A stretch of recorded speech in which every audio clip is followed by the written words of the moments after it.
This is my everyday carry kit when I'm home right here in Toronto. But this is my travel EDC, and they're pretty different, right?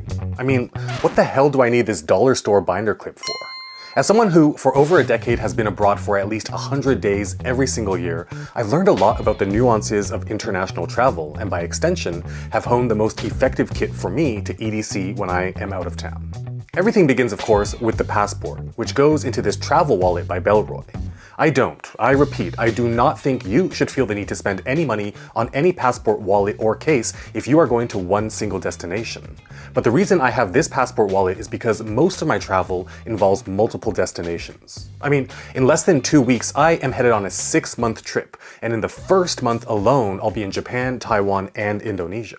This means that I need to have a reserve stash of all 3 countries' currencies ready to rock. And this passport wallet has a flap right over here that splits the bills portion into 2. So what I typically do is if, say, I'm in Japan, I'll put my emergency stash of yen in this front sleeve and all the other emergency reserves of the remaining currencies into the rear sleeve covered by the flap to stay organized. And also, I've been to all 3 of those countries in the past, so I already have their local transit cards that I swap into my main wallet when I land at each destination.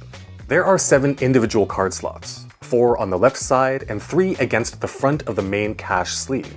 It also has a SIM card tool and nano SIM card sleeve over here, but I personally keep my SIM card related things in another pouch in my carry-on bag. Oh, I almost forgot. It doesn't impact my experience because I always have a full-sized pen with me at all times, but this travel wallet comes with this tiny micro pen, great for filling out those custom forms if you yourself don't typically have a pen on you.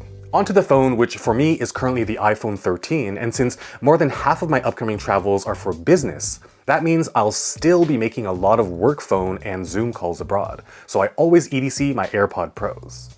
But the more important thing to me here is this case, which is by Peak Design. Why is it important?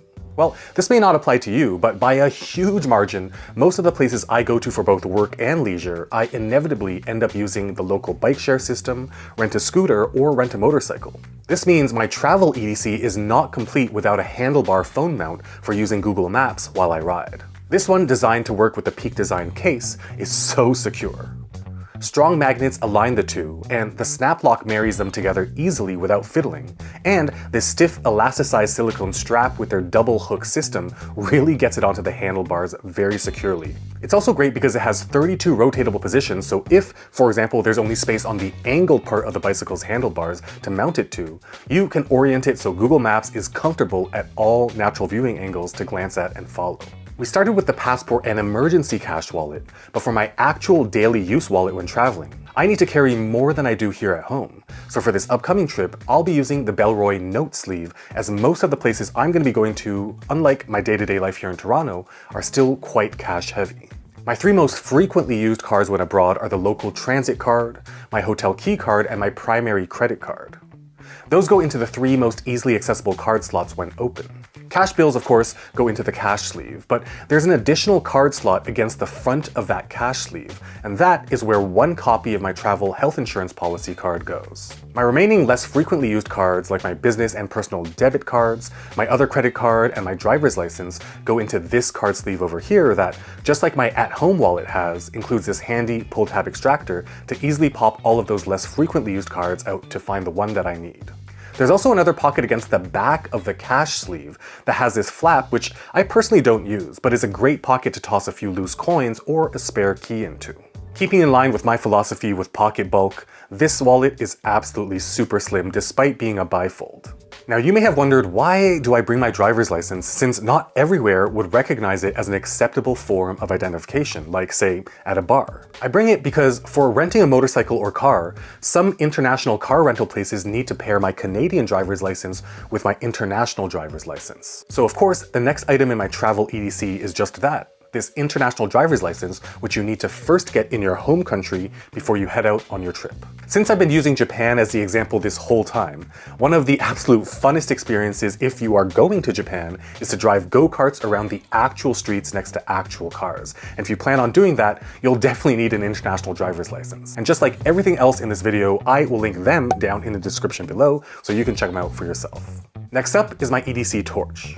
A dedicated flashlight is obvious if you might go camping. Beyond that though, I like going to more off the beaten path places. But with that comes a very unlikely, but still potential need for self-defense, especially if you travel alone and are obviously not a local. We can't fly with weapons. Plus, it'd be crazy to use a weapon in a foreign country where you have no idea what kind of potential legal repercussions you might face. I mean, someone comes at you, just blast 4,000 lumens in their face, and it'll disorient them enough for you to just dash out. Regardless of your philosophy and pride when you are on home turf. When you're abroad as a visitor, even if you know you can destroy an attacker in a fair hand-to-hand tussle, just leave. Don't fight. I mean, forget potential injury. It's just never worth the risk of getting caught up into any legal or criminal charges abroad. Anyways, my current travel EDC torch of choice is the Nitecore T4K. It hits all of my illumination needs and then some. As for usability needs, I always make sure the clip of my travel flashlight is either a dual clip or, in the case of this T4K, a beam up carry clip so that I can get it onto the brim of my cap for hands-free illumination if need be. It's also perfect since I don't bring my car keys nor Toronto apartment keys when I travel, but sometimes may have a temporary key, whether it's for an Airbnb, a rented motorcycle, or even a locker at a train station if I have a few hours to kill. So this setup of the T4K with the nite-ize S-Beaner number 2 size works as the perfect temporary keychain solution as well. Speaking of key solutions, I just wanted to thank everyone who went to mauricemoves.com and checked out or even bought the SPEC-DNT keyring me and my buddy Eric made at the workshop. There are still a few left from this drop, but we are officially sold out of Queen P until our next drop in the summer. But going right back to flashlights, I always travel with at least 2, and that sounds crazy, right? But after more than 200 flights and 1,300 days abroad over the past 10 years, that's how much I believe in them. My larger torch, the Nitecore P20iX, stays in my carry-on bag and is not part of my EDC kit, but both it and this T4K charge with USB Type-C. Moving on, I always EDC'd sanitizer and a pack of tissues even before the Rona, since some places don't offer free toilet paper in public restrooms. If not the sanitizer, you'll definitely want to have a small pack of Kleenex. Trust me. Next up is the dollar store binder clip that I showed at the beginning, and this is surprisingly the thing that gives me the most peace of mind when it comes to the single point of failure of my passport and emergency cash. I mean, there's often a conundrum when traveling, which is, should I bring my passport with me at all times when I head out to explore, or should I leave it in the hotel room safe? There is no right answer. I mean, on the one hand, if you take it out with you, you risk dropping it somewhere and not being able to retrace your steps to find it. But if you leave it at your accommodations, I mean, you always run the risk of theft. It's pretty common knowledge now that when it comes to hotel safes, every management team has administrative or super user codes for all makes and models. So I just don't trust them for protecting mission-critical single points of failure like my passport.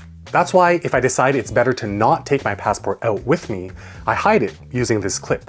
I have 4 go-to spots typically, but in the interest of time, I'll just share one of them here, but you'll see it and can get creative for yourself if you, like me, don't trust hotel safes. Most hotel rooms have curtains. Stand on the chair, then clip my passport and spare cash to the side touching the window, making sure, and this is important, to clip it to a natural crease. Even if those curtains get fully drawn closed, the natural crease at the top doesn't get disrupted. And to be explicitly clear, my passport wallet would be clipped on the other side of the white circle I've animated on screen. I just want to be clear, I don't think that you should have any newfound paranoia or be skeptical about hotel staff, nor of locals when I talked about bringing a high output flashlight for potential self-defense. For me, despite having previously consulted in active combat zones for years and having seen some really horrific stuff, some of the worst of humanity, I'm still a firm believer that most humans on Earth are good. Personally, this dollar store clip, like the high output flashlight, is just added peace of mind that's 98% never going to be necessary. But that 2% of added peace of mind is the extra push that enables me to truly enjoy myself as I explore. Next up, this is going to be very short since I am pretty sure it doesn't apply to 99% of people, but the truest constant in my life in terms of consistent daily use are my pens and notebook. The most important tool in terms of my client meetings, but also for my own planning and ideation everywhere that I go. Now, continuing on, with gigantic unpocketable things like my notebook and international driver's license and passport wallet, I need a sling bag, and I can confirm that everything in my Travel EDC fit comfortably into any of the 3 absolute best travel slings I've found and tested at 3 different budgets. Here they are next to each other, and since they all fit my needs equally well, I thought it would be fun for you guys to decide which one I'll use on my upcoming trip. So comment the corresponding number down below, and the one with the most comments will be the one that I bring with me. And hey, if you want to see why these are by far the 3 best travel EDC slings available on the market today, you'll definitely want to watch this video right up here. Or to see how I'm able to pack light to travel for weeks on end out of a single carry-on backpack, this video down here is for you. I'm going to leave them on screen for a few seconds so you can choose which one to watch. But while you're deciding, if you like traveling, hit that like button. But if you love traveling, consider subscribing and hitting that bell so you'll be notified the moment new videos just like this one drops.